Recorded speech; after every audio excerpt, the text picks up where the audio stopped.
Orient bell tiles studio से आप देख रहे हैं एबीपी न्यूज। नमस्कार, मैं हूं संदीप चौधरी। आज सीधा सवाल में मैं बात करने वाला हूं आपकी, मेरी, अपनी, खुद की, हम सब की, पूरे समाज की और हमारी व्यवस्था की। हम किधर जा रहे हैं?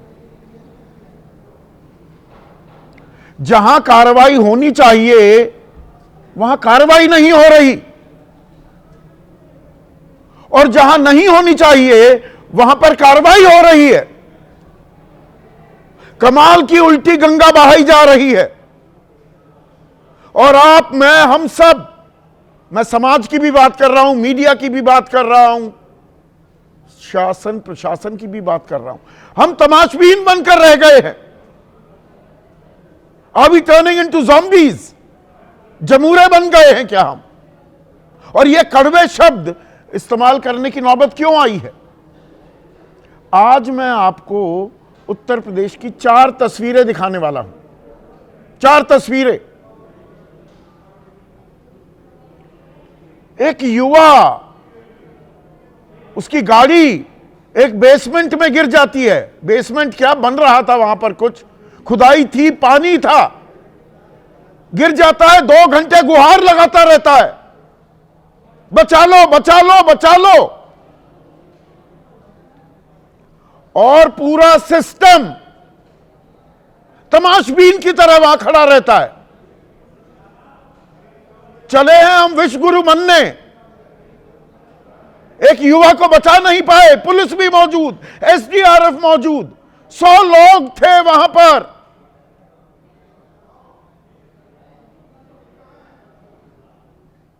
और दूसरी जगह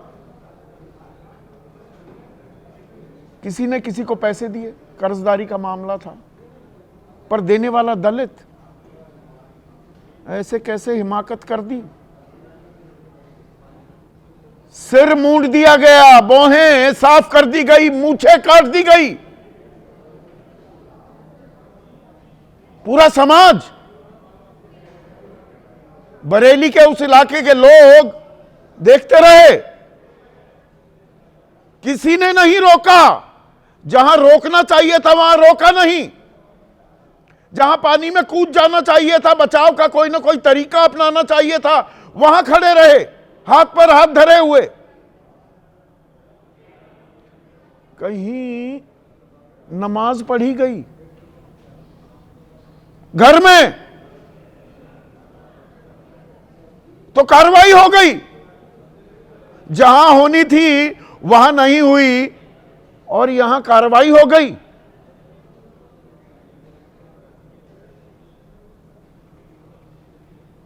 और लखनऊ में, राजधानी लखनऊ में कश्मीरी युवक, वो आजकल, वो तो आतंकवादी हैं, वो पाकिस्तानी हैं, वो देश विरोधी हैं। जहां मिल जाए उन पर हमला कर दो। एक जगह एक दलित, एक जगह एक मुसलमान, सहते रहो अपमान। और हम खामोश तमाशा देख रहे हैं कि इनका नंबर आ रहा है, हमें क्या फर्क पड़ता है। और ये भूल जाते हैं नंबर सबका आएगा।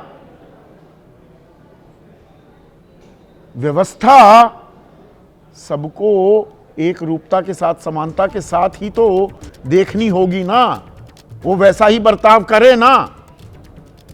और यहां पर अब बड़ी खबर क्या आ रही है? देखिए, कोई नेशनल मीडिया बड़ी खबर के तौर पर इसे दिखा भी नहीं रहा, कोई चर्चा नहीं कर रहा, हम कर रहे हैं। अब नोएडा प्राधिकरण यानी कि नोएडा अथॉरिटी के सीईओ लोकेश एम को हटा दिया गया है। अभी तो वो तफसील बताऊंगा, आपके रोंगटे खड़े हो जाएंगे कि नोएडा में ये कैसे संभव है। पर हम सवाल ही नहीं उठाएंगे। हमें हिंदू मुसलमान में ही, हम उसी में मस्त हैं। एक दूसरे पर लानत मलानत बरसाने में हम मस्त हैं। व्यवस्था कितनी भी पस्त क्यों ना हो। इस पर आपकी राय क्या है? आपके सुझाव और आपके सवाल जो अब सीधा सवाल के अहम हिस्सा बन चुके हैं, उनका रहेगा इंतजार। तो आज सीधा सवाल में मैं बात करने वाला हूं किस तरह से व्यवस्था पस्त है, लेकिन आप, मैं, हम सब यानी कि जनता जनार्दन मस्त है। और उत्तर प्रदेश की तस्वीर आपके सामने पेश करता हूं। 4 तस्वीरें पेश करने वाला हूं उत्तर प्रदेश की, जहां बात बात पर बुलडोजर चल जाते हैं। दावा यह किया जा रहा है कि अपराधी थर थर कांपते हैं, राम राज्य की परिकल्पना की जाती है। सबसे पहली तस्वीर 16 और 17 की दरमियानी रात, नोएडा, सबसे विकसित इलाका उत्तर प्रदेश का, जहां मैं बैठा हुआ हूं अभी। यहां पर रात लगभग 12 बजे 27 साल का एक युवा, युवराज मेहता, इंजीनियर था, गुरुग्राम से लौट रहा था जहां दफ्तर था, सेक्टर 150 150, रात को घर जा रहा था, वहीं पे रहता था। कोहरा घना, और वहां पर एक खतरनाक मोड़ भी, और मोड़ पर खुदाई चल रही थी, एक बेसमेंट बन रहा था, बनकर वो हट भी गया, काम बीच में रुका हुआ था। बहुत जगह रुका हुआ है नोएडा में, पानी भर गया उसमें, शार्प टर्न, तीव्र मोड़, अंधेरे में दिखा नहीं, और वो गाड़ी बैरिकेड को तोड़ती हुई हल्का फुल्का कुछ बना रखा था, उस निर्माणाधीन बेसमेंट में जाकर गिर गई।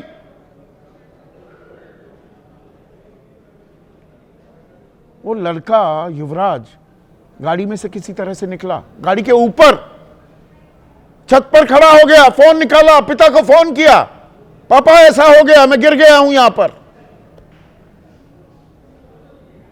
पिता ने 12:30 बजे 112 पर डायल कर दिया कि भाई दिक्कत आ गई, ऐसे ऐसे बेटा फंस गया है वहां पर, वहां पहुंचिए। तो पुलिस पहुंच गई, फायर ब्रिगेड, दमकल की गाड़ियां पहुंच गई, एसडीआरएफ की गाड़ियां पहुंच गई, स्टेट डिजास्टर रिलीफ फोर्स, मतलब प्रशासनिक अमला आ गया। लेकिन वहां क्या हुआ, सब बुत बनकर खड़े हो गए, तमाशबीन बन गए, कोई अंदर घुसने को तैयार ही नहीं। कोई कह रहा है जी पानी ठंडा है, कोई कह रहा है अंदर तो लोहे के सरिये हैं, कोई कह रहा है दिख नहीं रहा। युवराज कभी फोन की लाइट जला रहा है, कभी चिल्ला रहा है, चिल्लाता रहा और खड़े रहे सब। कोई पुलिस वाला कह रहा है कि भाई वो रस्सियां उतनी लंबी नहीं, कोई कह रहा है दिख नहीं रहा। वो डूबता चला गया, धीरे धीरे धीरे डूबता रहा। वहां पर एक डिलीवरी बॉय, गिग वर्कर, इनकी जिंदगी की आफत कर रखी है हम लोगों ने। 10 मिनट में सामान नहीं आया, गाली गलौच भी करेंगे, इनके मैनेजरों को फोन भी कर देंगे। मनिंदर नाम, वो बोला मैं उतर जाता हूं जी। वो रस्सी बांधकर नीचे उतरा भी।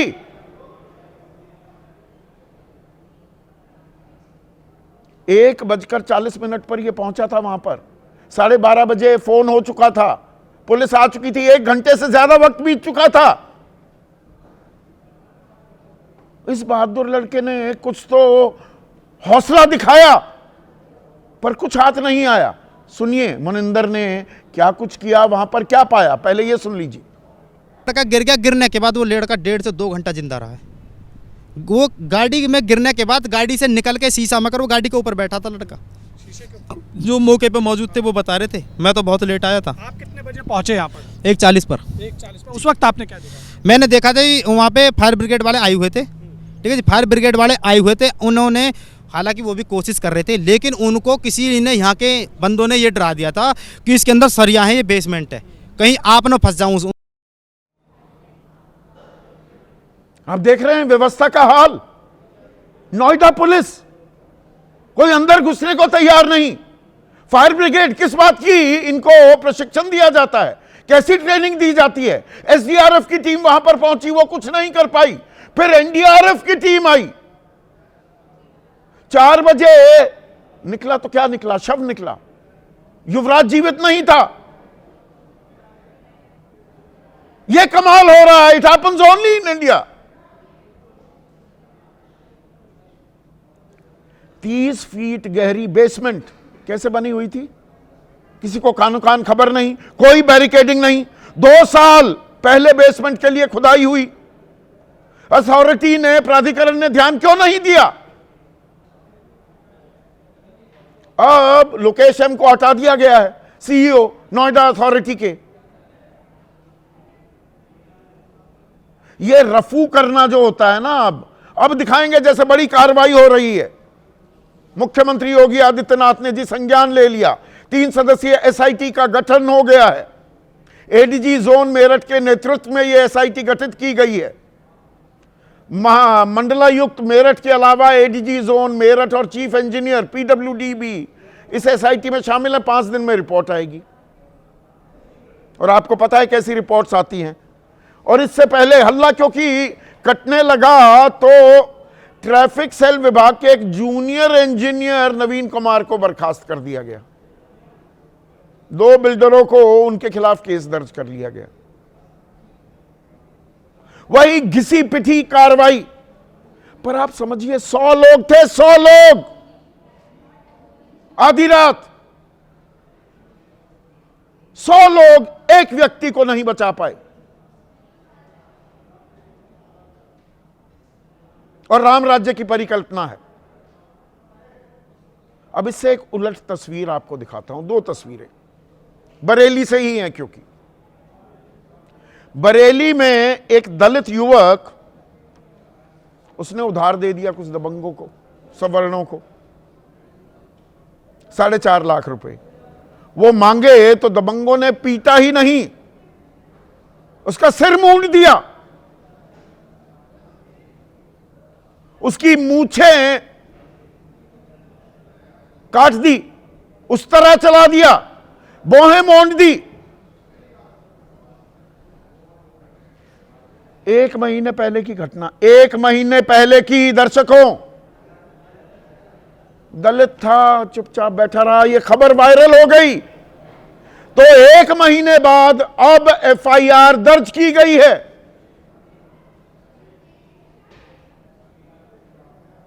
दलित है तो मूंछ और बोहें काट दी जाएंगी, सर मूंड दिया जाएगा और प्रशासन को कानो कान खबर नहीं हुई।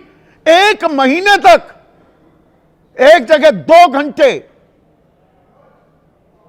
चीख पुकार करता रहा, मदद की गुहार लगाता रहा युवराज, किसी ने कुछ नहीं किया। एक जगह 1 महीना बीतने के बाद एफआईआर होती है, जब खबर वायरल होती है। और उसी बरेली में एक खाली घर में 10-12 मुसलमान थे, दर्जन भर, उन्होंने सामूहिक नमाज कर ली, नमाज अदा की। अब इससे सांप्रदायिक सौहार्द जी बिगड़ गया। किसी ने शिकायत कर दी, पुलिस ने हिरासत में ले लिया, चालान काटा, फिर छोड़ दिया हिदायत देते हुए कि ऐसा ना करिएगा आगे से। अब सुप्रिया श्रीनेट पूछ रही हैं, खाली मकान में मकान मालिक की रजामंदी से 12 लोग नमाज पढ़ रहे हैं, पुलिस को ने सभी को शांति भंग के आरोप में पकड़ लिया।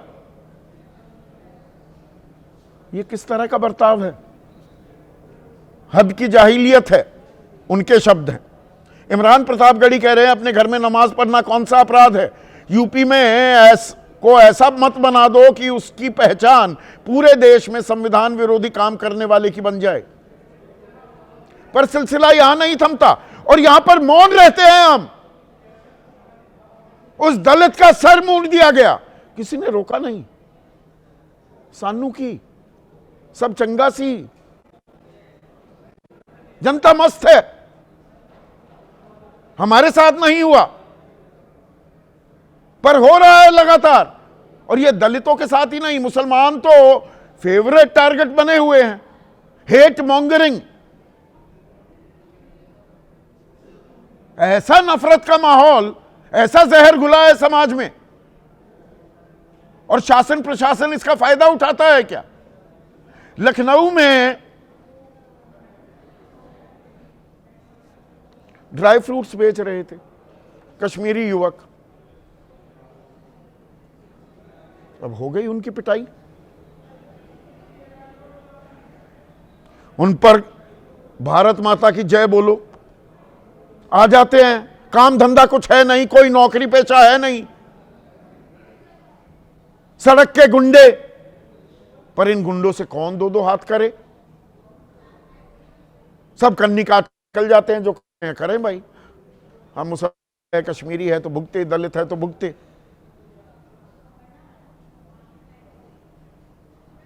ये हम किस ओर जा रहे हैं? मनीष शुक्ला प्रवक्ता हैं बीजेपी के, वो कहते हैं समाजवादी पार्टी जब दलितों और पिछड़ों की बात करती है तो उसके पुराने कृत्य ध्यान में आते हैं। इतिहास के गड़े मुर्दे उखाड़ते रहो। अब राष्ट्रीय सुरक्षा सलाहकार ही आजकल कहते हैं सदियों पुरानी, पुश्तों पुराने जो हमले हुए, दुश्मनी हुई, उसका बदला लेना है। पहलगाम हो जाता है, कैसे आ जाते हैं अंदर ये आतंकवादी, वो जिम्मेदारी निभाना दूर की बात है। पहले अतीत के जो दुर्व्यवहार थे उनका बदला लेना है। एक बेटा सिंगापुर का नागरिक है, एक इंग्लैंड में रहता है ज्यादातर समय। यहां के बच्चों को पुरानी दुश्मनी, पुरानी रंजिशें, उसका बदला लेना है के लिए प्रेरित करते हैं। अपने बच्चों को भी प्रेरित कर दें। ऐसे में आज का सीधा सवाल, यूपी में सिस्टम पस्त, जनता मस्त,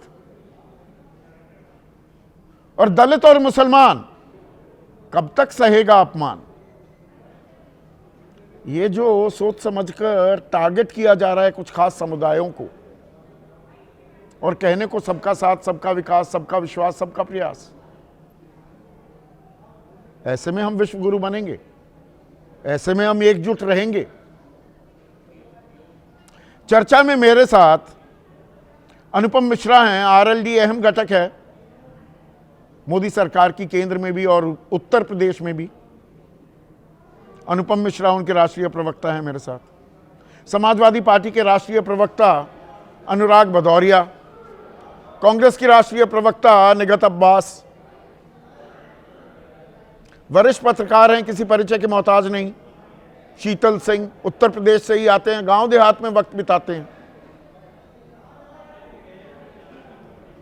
वरिष्ठ पत्रकार दिबांग हैं, दबंग दिबांग, किसी परिचय के मोहताज नहीं है।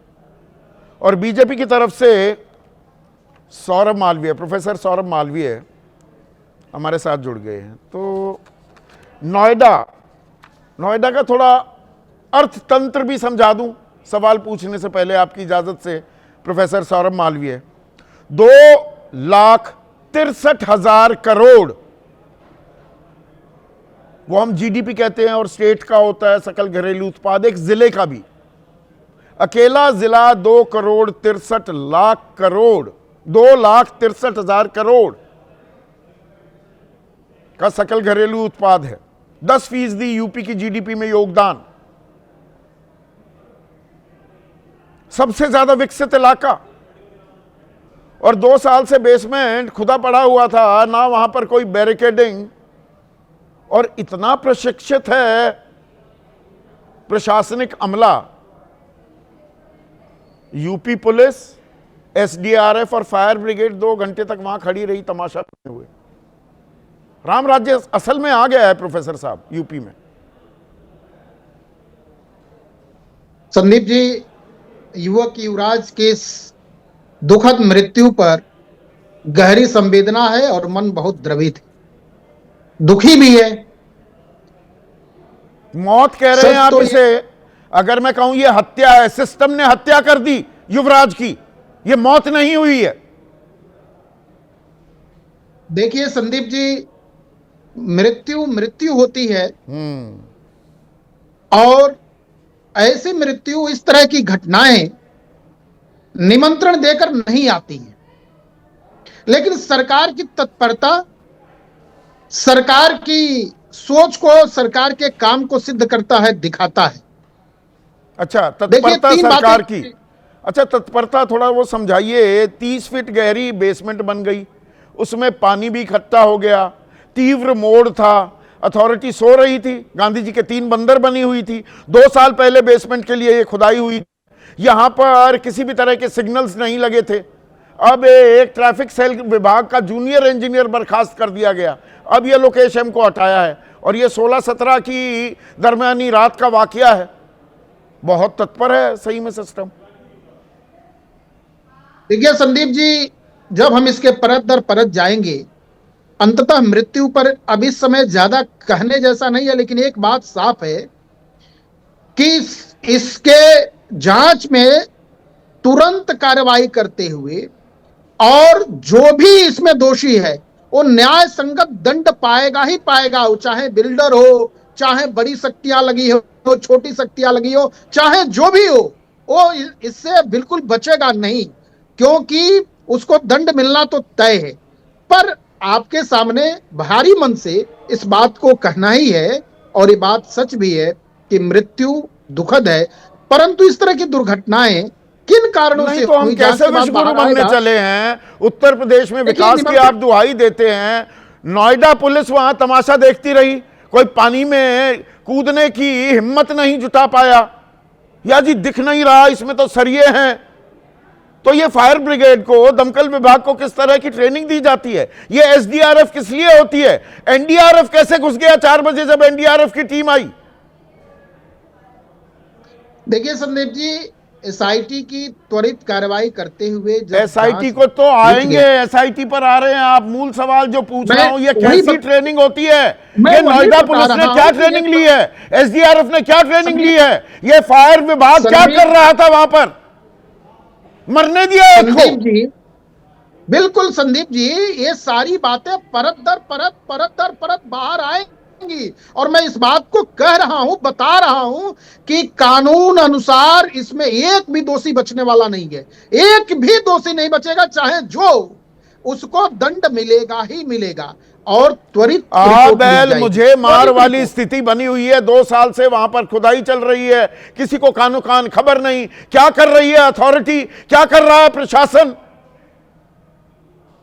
देखिए, दो निर्णय तो तुरंत कर दिया, सरकार की तत्परता दिख रही है, जहां लापरवाही हुई है उसको तुरंत ठीक करना है, दंड मिलना ही मिलना है। लेकिन मिलना ही मिलना अभी मैं है। यही कहूंगा, लगातार एक बात मैं- पर, एक सेकंड अनुराग भदौरिया, प्रोफेसर साहब की सुई अटकी हुई है कि सरकार ने तत्परता दिखाई है, और क्या कर सकते हैं? हो गई मौत, और मैं इसे मौत नहीं मानता हूं, मैं मानता हूं यह हत्या हुई है। सिस्टम ने हत्या कर दी युवराज की, पूरी जिम्मेदारी से कह रहा हूं मैं। देखिए बिल्कुल बिल्कुल सही कह रहे हैं आप। और सवाल ये है कि वो जिसकी हम लोग बात कर रहे हैं कि जहाँ पे बेसमेंट खुदा हुआ था वो तालाब सा बन गया है, क्या ये उत्तर प्रदेश में खासकर नोएडा अथॉरिटी जो छोटी छोटी बातों पे फट से नोटिस भेजती रहती है हर किसी को? एक पान की दुकान भी अगर कोई गलती से कहीं खोल लेता है तो नोटिस तुरंत जाती है, लेकिन इतना बड़ा बेसमेंट सालों से खुदा हुआ है, क्या सरकार की कोई जिम्मेदारी, नोएडा अथॉरिटी की कोई जिम्मेदारी नहीं होती कि वहाँ पे कुछ बैरिकेटिंग कर दें? कुछ अगर वो खुदा हुआ है तो अगर बिल्डर नहीं बना पा रहा है तो उसको कहते हैं बंद करा दें, क्योंकि लोगों की मैं जान तो जा पहले सकती है, ये चली कह गई, रहा लास्ट हूं, में गई ना जान। सवाल तब हमारे जाके आप ऊपर भी चलते है। मैं खुद से भी सवाल पूछ रहा हूं अनुराग भदौरिया। वहां 100 लोग थे, नोएडा पुलिस भी थी, एसडीआरएफ भी थी, वहां पर फायर ब्रिगेड भी थी, और आम जनता। कोई कोई वहां पर उसकी गहराई नाप रहा है, कोई कह रहा है कितना ठंडा है जी पानी। मैं उस पे आ रहा हूँ, वही मैं उसी पे आ रहा हूँ। पहले मैं अथॉरिटी की बता दूं ना, तो ये जो नोएडा अथॉरिटी है, ये अपनी जिम्मेदारी तो लेती नहीं है, कभी कभी नहीं। पूरे नोएडा में देख लीजिए इस तरह की घटनाएं आपको आम, जिस तरह का ये बेसमेंट खुदा हुआ है, अगर खुदे हुए बेसमेंट को कम से कम वहाँ पे इंजीनियर घूमते रहते हैं नोएडा अथॉरिटी के। वैसे तो हर जगह आप पहुंच जाते हो कि आपका ये छज्जा निकला है, आपका फलाना है, ढिमका है, हफ्ता वसूली लेकिन करनी इतना है बड़ा वहां पहुंच बेसमेंट जाएंगे। खुदा वो आपको एक दिखाई एक नहीं देता। अवैध निर्माण की जानकारी होती है अथॉरिटी को। वही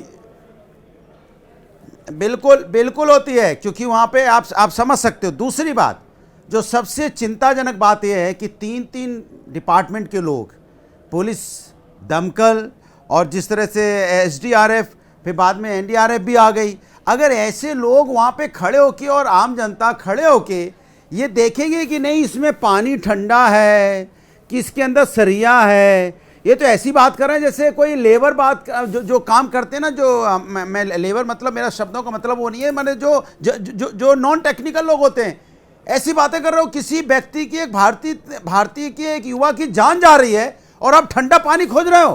हाथ पर हाथ डाले बैठा है। किस बात का प्रशासन, किस बात का शासन, ये कैसी व्यवस्था। पर ये व्यवस्था, एक सेकेंड मिश्रा, ये व्यवस्था जब कार्रवाई करने पर आती है तो कार्रवाई हो भी जाती है। मतलब दर्जन भर लोग अपने ही घर में नमाज पढ़ रहे हैं, सामूहिक नमाज पढ़ ली तो FIR हो जाती है, चालान काट दिया जाता है।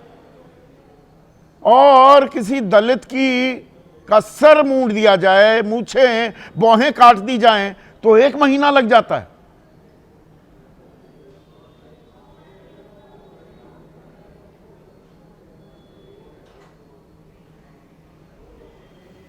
अनुपम मिश्रा, समझ में आता है आपको ये? संदीप जी, आपने जो भी बात कही मैं उससे पूरी तरह से सहमत हूँ और मैं मानता हूँ कि युवराज मेहता की ये एक्सीडेंट में मौत नहीं, ये हमारी व्यवस्था है उसका नकारापन का एक बहुत ही घिनौना उदाहरण है। एक जवान बेटा जो अपने घर से निकलता है, रोजी रोटी के लिए आता है और वो सिस्टम की एक लापरवाही की वजह से मौत के मुंह में समा जाता है। मैं बिल्कुल आपकी बात से इत्तेफाक रखता हूँ और मुझे दुख है इस बात का कि इतने सारे लोग और प्रशासन, फायर ब्रिगेड, SDRF, इतने सारे लोगों के होने के बावजूद, जिस पर हमारी सरकारें इतने करोड़ों रुपए हर वर्ष खर्च करती हैं इनकी ट्रेनिंग पर और इनकी सारी काबिलियत और सहूलियत पर, उसके बावजूद अगर इनको समय पर सूचना मिल गई और ये कोई कार्यवाही नहीं कर पाए तो सरकार को ऐसे जिम्मेदार अधिकारियों के खिलाफ, ऐसे विभाग के खिलाफ एक कार्यवाही करनी चाहिए। मॉक ड्रिल जैसी प्रथाएं बहुत तेजी से युद्ध स्तर पर हर फील्ड में लागू की जानी चाहिए।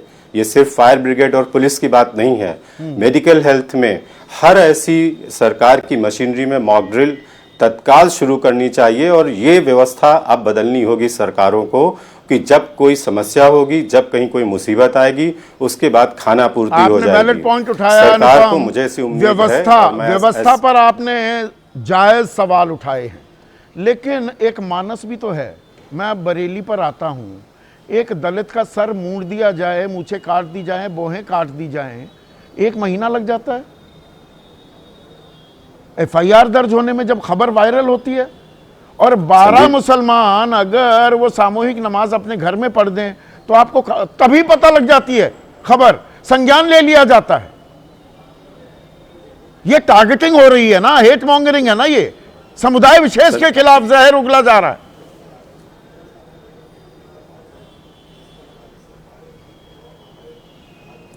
संदीप जी, यदि ये सवाल आप मुझसे पूछ रहे हैं तो मैं आपको उत्तर इस बात का दे रहा हूँ कि ये दोनों बातें जो बाद में भी हैं, इनको भी कोई समर्थन नहीं करता है, ना कोई सरकार समर्थन करेगी और ना ही कोई राजनेता समर्थन करेगा।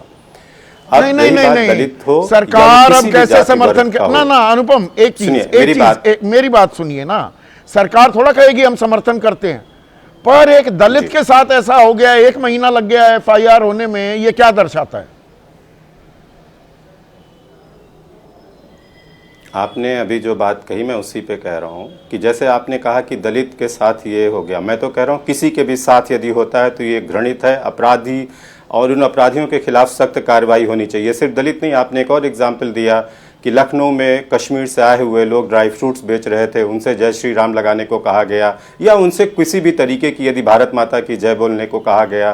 तो सुनिए, मैं इसी पे कह रहा हूँ कि इस तरीके के जो एलिमेंट्स खुले घूम रहे हैं, अब सरकार को इस बात पे भी विचार करना होगा और मुझे लगता है कि ऐसा अवश्य किया जाना चाहिए। ये तत्काल प्रभाव से इस तरीके के गुंडे एलिमेंट्स के खिलाफ कार्रवाई की जाएगी, तभी इसमें सुधार होगा। अगर ये समझते हैं, अब मैं थोड़ी कड़वी और तीखी बात कहता हूं, गुंडे एलिमेंट्स को छोड़िए, पुलिस क्या कार्रवाई करेगी जब पुलिस का एक अधिकारी वो खुद हनुमान की भूमिका में गदा लेकर संभल में घूमता दिखाई देता है, अदालत उसके खिलाफ एफआईआर करने की बात करती है, एसएसपी कहता है हम एफआईआर नहीं करेंगे। क्या संदेश और क्या संकेत जा रहा है उत्तर प्रदेश में? नहीं, फिर तो ये गली के गुंडे ये ऐसे परेशान करेंगे ही मुसलमान को या दलित को।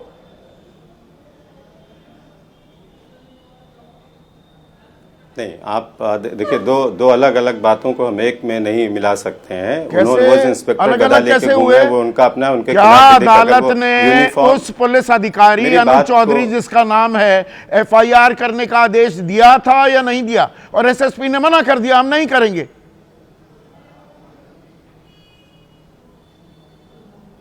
तो ये एसएसपी का उस जनपद का अपना नियम है या किस तरीके से वो देखते हैं, उस पर मुझे चूंकि जानकारी नहीं, इसलिए मैं आपके साथ उसमें बहस नहीं कर सकता।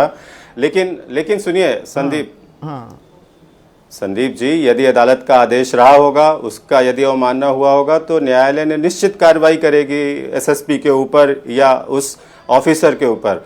चूंकि मेरे संज्ञान में नहीं, इसलिए मैं उस पर अनावश्यक टिप्पणी कोई करूं तो मुझे उचित नहीं लगता। लेकिन नहीं, चलिए, आपको पूरी जानकारी नहीं। एक सेकंड, निगत अब्बास, अगर पुलिस अधिकारियों को कोई ऐसी छूट मिलेगी तो आम आदमी के पास संदेश और संकेत क्या जा रहा है? फिर तो खुलेआम ये गली के गुंडे ये खड़े होकर किसी को भी डांटेंगे, डपटेंगे।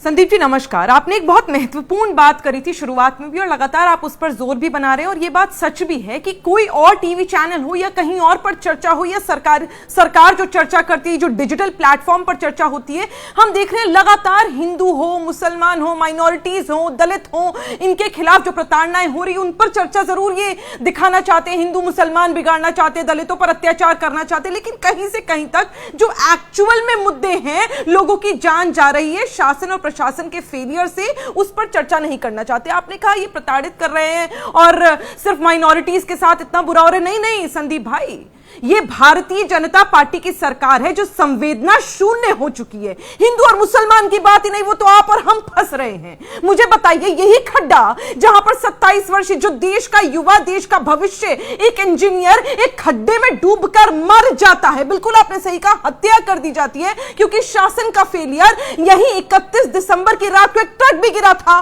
पूछिए शासन से, प्रशासन से, आज तक वो क्यों गायब थे? ये वही रोड है, ये वही रोड है जहां पर सड़क पर चलने का टैक्स भी दिया जाता है, सड़क बनाने का टैक्स दिया जाता है, गाड़ी खरीदने का टैक्स दिया जाता है, पेट्रोल का टैक्स दिया जाता है, और तो और जिस घर में वो लड़का इंजीनियर रहता था उसकी सोसाइटी में बिल्डर से घर खरीदने के बाद हर महीने मेंटेनेंस तक देता है। लेकिन आज न सरकार, न इनका गुंडा राज और न ही बिल्डरों के पास जवाब है कि वो खड्डा अगर भरता तो भरता कौन? नहीं, वो तो नोएडा में तो देखिए निगत तमाशा बनाकर छोड़ दिया है। एक मिनट रुकिए, अरे रुकिए ना, एक मिनट। आम आदमी का ऐसा तमाशा बनाकर छोड़ दिया गया है और जनता कुछ कर नहीं पा रही है, बेचारगी में घूम रही है। मकान मिलता नहीं, मिल जाएगा, ऑक्यूपेशन मिल गई तो रजिस्ट्री नहीं होगी। 70% नोएडा की सोसाइटीज अनरजिस्टर्ड हैं। बिल्डर पैसा लेकर भाग गए, साठगांठ थी बिल्डरों और नोएडा अथॉरिटी के अधिकारियों के बीच, उसका खामियाजा आम आदमी भुगते। अपनी मेहनत की कमाई के लिए वो दौड़ा दौड़ा भागता घूमे, अपने सपनों के मकान की रजिस्ट्री ना करा पाए। यह हालत है और इसे राम राज्य कहा जा रहा है। एब्सोल्युटली। और संदीप जी, बहुत इंपॉर्टेंट, ये वही एरिया है 20 किलोमीटर दूर जो कहते हैं कि जेवर एयरपोर्ट बनाएंगे, बहुत बड़ी बड़ी उड़ानें होंगी, इंटरनेशनल एयरपोर्ट, फार्मा इंडस्ट्री बनाएंगे, योगी जी ने कहा था फिल्म सिटी बनाएंगे, नॉलेज पार्क बनाएंगे। अरे एक बंदा, एक 27 साल का युवा, उसकी जान तक बचा नहीं पाई। ये योगी की सरकार, ये डबल इंजन की सरकार, ये मोदी की सरकार। और इंदौर में 18 से ज्यादा लोग मर गए गंदा पानी पीने से। अस्पताल में जाता है तो चूहे दिखते हैं। और भारतीय जनता पार्टी के जो कार्यकर्ता जश्न मनाते। तो इसमें सिर्फ भारतीय जनता पार्टी पर जो आप लगातार फिरके कस रही हैं, आम आदमी की उसमें बात नहीं करेंगी क्या निगत अब्बास? आम आदमी भी तमाशबीन बन गया है। Are we turning into zombies? वहां 100 लोग थे जब युवराज की मौत हुई, वो चिल्लाता रह गया। आम जनता को भी संवेदना शून्य बना दिया है। ये खुद तो संवेदना शून्य है, इन्होंने जनता को भी बना दिया। फंसा दिया है ना हिंदू मुसलमान में, इन्होंने फंसा दिया है जाति की धर्म की लड़ाई में। कोई बात ही नहीं करना चाहता। सड़कें, ये तो शहर के हाल है, गांव में जाकर देखिए लोग कहां, लोग तो सिर्फ अंधभक्त बनकर घूम रहे हैं। मैंने कहा ना, अंधभक्त पुराना शब्द हो गया। ये सरकार संवेदना शून्य है और इन्होंने लोगों को भी हमारे भारत नहीं, संवेदनाओं की जहां तक बात है, एक सेकंड, प्रोफेसर सौरभ मालवीय है, संवेदनाओं की बात, ये मुझे समझाइए। 12 लोगों ने सामूहिक नमाज पढ़ ली, अपने घर में पढ़ी। मैं अपने घर में भजन कीर्तन कर रहा हूं, कोई रोक लेगा क्या मुझे? मैं सांप्रदायिक सौहार्द मैं बिगाड़ूंगा अगर मैं सुंदरकांड करवा रहा हूं अपने घर में, 100 लोगों को न्योता देता हूं, मेरा घर मेरी मर्जी। उस पर FIR का दर्ज करने का, संज्ञान लेने का, चालान काटने का वक्त हो जाता है प्रशासन के पास। एक दलित का सर मूड़ दिया जाए, 1 महीने तक कानू कान खबर नहीं होती। देखिए संदीप जी, घर अपना नहीं है, उसके पीछे आपके पास सिर्फ एक ही पक्ष आ रहा है। जिस बात को आप सवाल खड़ा कर रहे हैं, इसमें इंटेलिजेंस की रिपोर्ट होगी, सरकार के अन्य पहलू होते हैं, और सांप्रदायिक रूप से माहौल कैसा रहे, ये अच्छा, बंद घर में भी सांप्रदायिक माहौल कैसा रहे, और इंटेलिजेंस रिपोर्ट आपने कही, LIU को यह रिपोर्ट नहीं हुई, एक दलित युवा का सर मूंड दिया गया, वहें काट दी गई, मूछें काट दी गई। एक बेसमेंट अवैध तरीके से बनी हुई है 150 सेक्टर में, 2 साल पहले खुदाई हुई थी, यह जानकारी नहीं मिल पाई, पर 12 मुसलमान सामूहिक नमाज कर रहे हैं, यह जानकारी मिल गई। देखिए संदीप जी, मनसा कैसी है, क्या है और क्या करना चाह रहा है, कौन कहां किस रूप से क्या ताने बाने को किस तरह से क्या करने जा रहा है, इस पर तमाम पक्षों का कार्य, तमाम बिंदुओं की सघनता से जांचना समझना, ये तो प्रशासन का कार्य, उसको भी करने तो दिया जाए। उस पर भी उस तरह की राजनीति करना, अरे अभी राजनीति करना, राजनीति कौन कर रहा है? ये तो दलित मिल जाएगा, मुसलमान मिल जाएगा तो उसको अपमान सहने की आदत हो गई है, कर दीजिए अपमानित। संदीप जी, मैं स्वयं द्रवित हूं, इसलिए मैं कहना नहीं चाह रहा था, लेकिन निगत को सुन रहा था मैं कि मृत्यु पर भी इनकी राजनीति कर रही है। अच्छा। अरे अब तो बात आओ, कांग्रेस वेंटिलेटर पर है, कांग्रेस वेंटिलेटर पर है, समाप्त हो चुकी है, लेकिन आपकी इन लोगों की आंखें अभी भी नहीं खुल रही है। एक युवक की मौत पर इस तरह की बातें, अरे अच्छा। मौत हुई है, उसकी मौत, मैं तो हत्या कह रहा हूं, मौत कहां हुई है? सिस्टम ने हत्या कर दी। संदीप जी, संवेदना है उसके लिए, लेकिन संवेदनाएं तो हम आपकी देखते रहते हैं, कांग्रेस को कैसी बात कर, अरे आप इतने संवेदनशील हैं प्रोफेसर साहब, फोकट का सवाल बता देते हैं, घंटा बोल देते हैं। 16 लोग मर गए इंदौर में, क्या हुआ कैलाश विजयवर्गीय का? फिर कुछ और पत्रकार पूछने लगते हैं, अरे 2 दिन से आप सोए नहीं, फिर उनकी वो तस्वीर भी पेश की जाती है। कैलाश जी ने क्षमा मांगी है, ये होता है। अच्छा, इस बात की प्रशंसा होनी चाहिए कि गलती स्वीकार किया, गलती हुई तो गलती स्वीकार किया, और प्रशासन अपना काम करते हुए वहां संपूर्ण व्यवस्थाएं दुरुस्त की और कर रही है, आगे करेगी। एक क्या इन लोगों जैसे सरकार है? आज देखिए 3 बातें आपके सामने रख रहा हूं। तुरंत SIT का गठन होता है, निष्पक्ष कार्रवाई होती है, संबंधित को नियमानुसार दंड देने की व्यवस्था सुनिश्चित की गई है, और 1 सप्ताह के भीतर ये दूध का दूध पानी का पानी हो जाएगा। 1 सप्ताह क्या, 5 दिन का वक्त दिया गया है, 5 दिन में दूध का दूध पानी का पानी हो जाएगा। अनुराग भदौरिया, उतना इंतजार नहीं कर सकते क्या? कमाल की बात कर रहे हैं आप भी। 5 दिन तो क्या, यहाँ पे 50 दिन में भी कुछ नहीं होने वाला है। क्या दूध का दूध पानी का पानी हो जाएगा? जिस तरह की घटना लखनऊ में देखने को मिली, ये कहीं ना कहीं तो जिस तरह की घटना नोएडा में देखने को मिली, जिससे की घटना बरेली में दलित के साथ देखने को मिली। दलित का मुंडन कर देंगे, दलित के साथ अन्याय होगा, तो ये जो उनके अंदर डर खत्म है, ये हिम्मत आती कहां से है? सवाल तो ये है, जो दलितों पर अत्याचार कर रहा था वहां बरेली में, उस पर हिम्मत कहां से आई? जो लखनऊ में जिस तरह का कश्मीर के साथ अन्याय कर रहा था, कश्मीर के साथ, तो हिम्मत कहां से आई? और जिस तरह से हाथ पे हाथ रख के पुलिस डिपार्टमेंट के 3 फोर्स के लोग बैठे रहे और वो एक युवा डूबता रहा, अंत तक डूब गया, इतनी दर्दनाक उसकी मौत हुई कि हमारे सबके आंखों के सामने वो डूब गया। माने पुलिस बैठी है, वहां पे दमकल के लोग बैठे हैं, एसडीआरएफ लोग बैठे हैं, ये हिम्मत और वो आती है, ये पूछते हैं अनुराग भदौरिया, अभी भी आधी अधूरी तस्वीर ही है क्या? जनता क्या कर रही है? व्यवस्था पस्त, जनता मस्त है। मैं अभी भी वही कह रहा हूं। नहीं, सवाल यह है कि जब जिम्मेदारी जिनके कंधों पे जनता ने दी है, वो जिम्मेदारी जब नहीं निभा रहे हैं, तो जनता ने जिम्मेदारी तो दी है ना सरकार बना के, कि उनको पावर में दिया है कि हमारी सुरक्षा करेंगे। तो ये अगर सुरक्षा नहीं करेंगे तो जनता तो कंफ्यूज है ही, जनता तो परेशान है। जनता ने तो वहां पे जब डिपार्टमेंट के लोग कह रहे हैं, नागौर निवासी हैं, वो कह रहे हैं इंजीनियर की मौत को देखकर ऐसा लगता है अनुराग कि यूपी पुलिस को सिर्फ एनकाउंटर की ट्रेनिंग दी गई है। नहीं, वही मैं कह रहा हूं, इनकाउंटर ही नहीं, कैसे अपना मेडल बढ़ाएं, कैसे माहौल बनाएं, कैसे हमें कुछ ना करना पड़े, बिना कुछ किए हमें सब कुछ मिल जाए। जब कुछ करना पड़ता है तो कहते पानी ठंडा है। जो ठंडे पानी में नहीं उतर पा रहे हैं वो क्या करेंगे सेवा, और कैसे जनता की मदद करेंगे, ये आप किसी से छुपा नहीं है।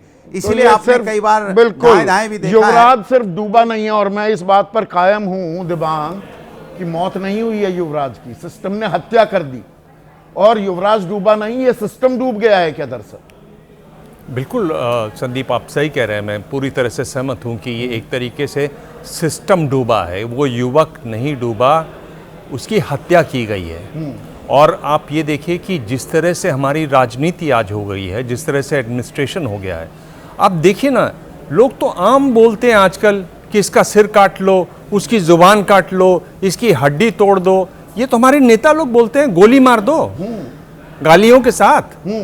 जब ये सामान्यकरण करेंगे आप हिंसा का इस तरीके से, जब एक्स्ट्रा लोग मर जाएं दूषित पानी पीकर, टॉयलेट का पानी मिला हुआ था, उसमें मलमूत्र मिला हुआ था, और क्या भाषा बोली इंदौर में नेता ने? का सवाल है, घंटा। आप अगर इस तरह की भाषा आम टीवी पर सुनाई देने लगे तो एक क्या होता है कि एक इंसेंसिटिविटी बढ़ती है समाज में जो हमें दिखाई दे रही है। दूसरा, आपको इस चीजों को सैंक्शन मिलती है, नॉर्मलाइजेशन हो जाता है इन चीजों का। और देखिए दूसरा एक और क्या बात है, मैं आपको एक उदाहरण बता रहा हूं आपको, ये भी एक सीतामढ़ी की घटना 3 दिन पहले की। ये रितेश कुमार नाम का लड़का गोलू 7वीं की कोचिंग के लिए जा रहा था, वहाँ से एक ट्रक ने टक्कर मारी, वो पलट गया, उसमें मछलियाँ थी, किसी ने पुलिस को नहीं बुलाया, किसी ने उस बच्चे को अस्पताल नहीं पहुँचाया, लोग मछलियाँ लूटते रहे, लोग मछलियाँ लूटते रहे। आपने वो देखी होगी वो तस्वीरें, ये हमारे समाज में हो रहा है। देखिए होता क्या है, ऐसा नहीं है कि इक्का दुक्का घटना है, एक इसमें रेशियल अदरनेस की भी चीज़ है, वो हम नहीं हैं। मणिपुर में क्या हो रहा था जी, किस तरह की, मेरे ना रोंगटे खड़े हो जाते हैं मणिपुर की मैं बात करता हूं, उसे तो हम भूल ही गए, और आज तक वहां सामान्य नहीं हुए हैं हालात। पर यहां चिंता क्यों नहीं है? क्योंकि हम मणिपुर के नहीं हैं, मणिपुर बहुत दूर की बात है। दलितों पर किस तरह से हिंसा होती है, आप देखिए किस तरह से मध्य प्रदेश में 1 महीना लग जाए FIR होने में, सरकार को कानो कान खबर नहीं हुई, पुलिस को पता नहीं लगा। आप देखिए किस तरह से मध्य प्रदेश में वाक़े दर वाक़े हुए, जिसमें दलितों को तोड़ने के लिए आप पेशाब पिलाते हैं। आपकी जो NCRB की रिपोर्ट है वो क्या कहती है, 57,779 केसेस हुए उनके दलितों के खिलाफ अत्याचार के, सिर्फ आंकड़े बन के रह गए। क्यों? क्योंकि वो हम नहीं हैं, हम नहीं है ना दलित, हम नहीं है मणिपुर के, हम नहीं है मुसलमान। ये जो अदरनेस की वजह से हम इतने ज़्यादा एज ए समाज, हम इतने ज़्यादा अपने में हो गए हैं, हमें सोशल मीडिया इतना ज़्यादा रोकता है, मीडिया में जो वायलेंस की कवरेज है, और इस पर चूँकि सबसे पहले मीडिया में जो कायम का शो था वो मैंने शुरू किया था जब मैं दूसरे चैनल में था, तब हमने एक स्टडी देखी थी अमेरिका में, जो स्टडी हुई, जो ये बताती है कि आप बहुत ज़्यादा वायलेंस दिखाएंगे टेलीविज़न पर तो उससे पैदा होने वाले बच्चे, उनके लिए नॉर्मलाइजेशन होगा, हाथ उठेंगे। इसलिए हमने बहुत सावधानी बरती थी, हम बहुत चीज़ नहीं दिखाते थे। फिर दूसरे चैनलों ने शुरुआत की जिसमें रिक्रिएट करने लगे आप क्राइम को। तो उसमें मीडिया तक जिम्मेदार है, समाज जिम्मेदार है। जिस तरह से समाज टूट रहे हैं आज, परिवार टूट रहे हैं। वाजिब सवाल पूछा एक दर्शक ने कि, और ये सवाल फिर से आ ही गया है, क्या कार्रवाई के लिए सरकार और नोएडा अथॉरिटी मौत का इंतजार कर रही है? ये आपको पहले नहीं पता था? अब एसआईटी का भी गठन हो जाएगा, 5 दिन में सब कुछ दुरुस्त हो जाएगा, मुकम्मल हो जाएगा। देखिए, सरकार अथॉरिटी जानती है कि इसमें कुछ नहीं होने वाला है। आप हो सकता है टेलीविजन पर एक चैनल पर हल्ला करें, बाकी और कोई इस पर बात नहीं करने वाला है। एक सन्नाटा है इसको लेकर, लोग भुला देंगे इसको, इसलिए किसी को असर नहीं पड़ता। नॉर्मलाइजेशन है। यहां तो हम बिना कोर्ट के, बिना अदालत में गए, बिना मुकदमे के हम सीधे गोली मार देते हैं, तय कर देते हैं। जब आप इस तरह का समाज बनाएंगे, इस तरह का एडमिनिस्ट्रेशन बनाएंगे, तो यही होगा। ये इसमें निहित है। एक और अहम सवाल है, हमारी तो उसके अंदर संलिप्तता है ही शीतल, पर जब हम विश्व गुरु बनने की ताल ठोकते हैं, उत्तर प्रदेश कह रहा है इतना विकसित इलाका, और उसका सबसे विकसित इलाका नोएडा जी, यहां की पुलिस प्रशिक्षित नहीं है कि कोई लड़का वो एक गड्ढे में गिर जाए कार के साथ, वो ऊपर कार पे खड़ा है, उसे बाहर नहीं निकाल पाई। ना फायर ब्रिगेड, ना एसडीआरएफ में हम 800 लोगों को सैलरी दे रहे हैं इस समय, 1200 का हमारा कोटा है। एनडीआरएफ में 18,000 के आसपास हैं। लेकिन इन लोगों को कहीं जाने आने और उपकरणों के लिए हमेशा सेना या दूसरों पर, बहुत सारी चीजों पर ये निर्भर है। यहाँ रोशनी की व्यवस्था और रस्सियों वगैरह की व्यवस्था और तैरने वाले लोगों की व्यवस्था नहीं थी। लेकिन ये पहली घटना नहीं है, कुछ और घटनाओं का नहीं, वो मोनिंदर, वो डिलीवरी बॉय, बहादुर आदमी, वो रस्सी लगाकर वो नीचे घुस गया पानी में, आधा घंटा लगाता रहा। ये कोई और जहमत उठा लेता तो युवराज आज जिंदा होता। समाज में अगर कुछ मनुष्यता बची है तो उन्हीं मजदूरों वगैरह में ही है। हम सब लोग तो उसके मतलब कह सकते हैं कि निष्प्रह हो चुके हैं। हम तो ज़ॉम्बी हो गए हैं। We are zombies. We are turning into zombies. Not turning into zombies. Have we become zombies? एक घटना याद कराना चाहता हूं क्योंकि इससे भी बड़ी है। जुलाई अगस्त 2024 में एक नाले में दिल्ली में, गाजीपुर मयूर बिहार में, एक मां 23 वर्ष की स्त्री और 3 वर्ष का उसका बच्चा एमसीडी के नाले में गिरा। हाथ पकड़े हुए दोनों के शव मिले थे। तब हम लोग इसी तरह से परेशान हुए थे। लेकिन क्या हुआ? उसके बाद नवंबर में नागलोई में एक बच्चा 14 साल का खुले में गिरा और मारा गया। अशोक विहार में 7 साल का बच्चा ओपन ड्रेन में मिला। सितंबर 2024 में भजनपुरा में 32 वर्षीय व्यक्ति की ओपन ड्रेन में मौत हो गई। संसद में स्वीकार हमने किया है कि 1400 लोग हमारे पिछले 5 सालों में जो मीथेन गैस निकलती है, वो बेचारे सफाई कर्मचारी, उसमें उनको हम उपकरण नहीं देते तो वो जान से मारे जाते हैं। हम इन चीजों पे अब कहां, हमें कोई फर्क ही नहीं पड़ रहा भाई। हम तो अजीब लोग बन चुके हैं कि हमें अभी, जब तक हमें अपने ऊपर होता है तब अपने निजी पे फर्क होता है, लेकिन आसपास हम किसी के लिए अब कोई फील नहीं करते। हमारी फीलिंग्स मर चुकी है। युवराज चिल्लाता रहेगा या एक दलित युवक का सिर मुंड दिया जाएगा या एक मुसलमान की पिटाई कर दी जाएगी। पूरे उत्तर प्रदेश में अभी मतलब हमारा रुख वही। अरे भाई, उत्तर प्रदेश में जगह जगह इस तरह के कांड कर रहे हैं लोग और वीडियो बना के खुद डालते हैं। वो हिंसा करते हैं अल्पसंख्यकों के खिलाफ या कमजोर दलितों के खिलाफ या किसी के खिलाफ, या उनके खिलाफ बयान देते हैं खुलेआम। गाजियाबाद में बैठ के एक बाबा जो वहां है, वो यति नरसिंहानंद, उनके तो रोज बयान आ रहे हैं। क्या कर रहा है कोई भाई? उससे बहुत साधारण सी बात पे हम दूसरों को टांग दे रहे हैं, जमानत नहीं दे रहे हैं 5-5 साल। लेकिन महेश यादव एक सवाल पूछ रहे हैं, ये जो पोस्ट ट्रूथ वर्ल्ड में जैसे युग में हम जी रहे हैं उससे जुड़ा सवाल है। नोएडा वासी ही हैं, कह रहे हैं हिंदू मुसलमान और नोएडा जैसी घटना के लिए सिस्टम से ज्यादा हम जिम्मेदार हैं क्योंकि हम सवाल पूछते ही नहीं। बिल्कुल ठीक कहा उन्होंने। हम अपनी जिम्मेदारी को ज्यादा लें। वो सिस्टम तो वो कर रहा है, सिस्टम तो उससे फायदा उठा रहा है। इस नफरत से उसको वोट मिल रहे हैं, उसका नुकसान नहीं है। इस तरह की घटना हो जाएंगी, कोई एसआईटी बन जाएगी, कुछ दिन चीख पुकार मचेगी, अगले दिन उससे दूसरी खबरें उसकी जगह ले लेंगी। लेकिन ये चीज जारी है भाई, कहां रुक रहा है? रील बनाना नहीं, नया शगल है। कोई पिट रहा है, कोई मजलूम, कोई गरीब गुरबा, तो रील बनाओ और उसे वायरल करो। रील बनाओ, रील से पैसे कमाने के लिए ये हमारे समाज की स्थिति है कि 9 लाख लोग मोनेटाइज कर चुके हैं अपने रील बनाने के धंधे को, और 1 करोड़ के आसपास रील बनाने के धंधे में प्रतिद्वंदी हैं उनके। तो हम तो रील में बदल गए हैं। पूरा समाज जो है, हमारा दुख, हमारी तकलीफ, हमारे खिलाफ हिंसा और हमारी ऐसी थोड़ा हालत छायावादी हो रही है विमर्श पर, यह भी जरूरी है। हमारी एक आदमी सोचता है किस तरह के एक युग की परिकल्पना की जाती है। अशोक कुमार है, जयपुर वासी, दिबांग, वो कह रहे हैं सियासत की धारा में बह रही जनता अपने लिए खुद ही गड्ढा खोद रही है। जी हाँ, बिल्कुल। देखिए, अगर आप देखें जिस तरह से ये अगला नंबर हमारा भी हो सकता है इस गड्ढे में। बिल्कुल बिल्कुल यही हो सकता है। हाँ। बिल्कुल यही हो सकता है। और देखिए, जो आक्रोश आता है वो तभी आता है, ये अदर जो हैं वो छोड़ दिए जाते हैं। भाई कितने किसान मर गए, पर वो तो किसान है। 750 किसानों की मृत्यु हुई, पर वो किसान है, हम नहीं हैं। हम तो सुरक्षित हैं। अब यहां लगता है कि नहीं, ये गड्ढे में हम भी गिर सकते थे, तो आक्रोश आ रहा है। इस तरह की संकुचित मानसिकता हो गई है। और ये उदाहरण दर उदाहरण है। जिन लोगों की गंजी होगी, जो अंगोछा लिए होंगे, उनमें ये साहस है, उनमें इतनी मानवीयता है कि वो ऐसे मौके पर सामने आके बचाते हैं लोगों को। बाकी सब तो बिल्कुल शून्य हो गया है, संवेदनहीन हो गए लोग। लगातार एक के बाद एक इसके उदाहरण हैं। आप ये जो सफाई सर पर जो मैल ढोते हैं, क्या करते हैं आप? विकास की ऐसी दौड़ में हैं जिससे इस चीजों को बल मिलता है। आप मानव मल हटाने पर सरकारी बैन है, तो सरकारें अब एम्प्लॉयमेंट नहीं दे रही हैं। आप क्या करते हैं? आप ठेकेदारी को दे देते हैं।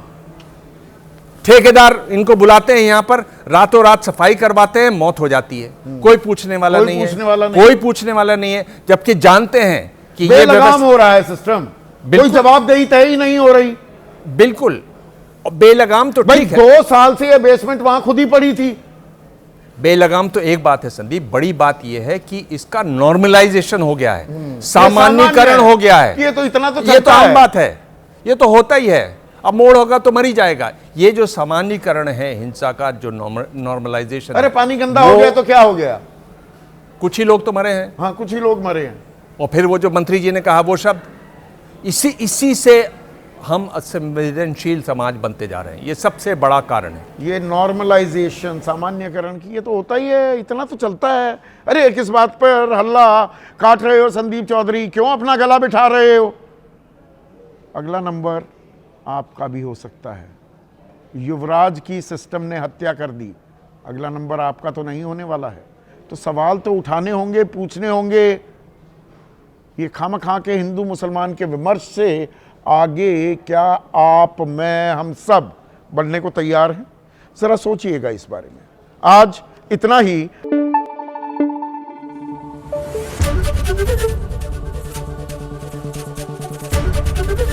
एबीपी न्यूज आपको रखे आगे।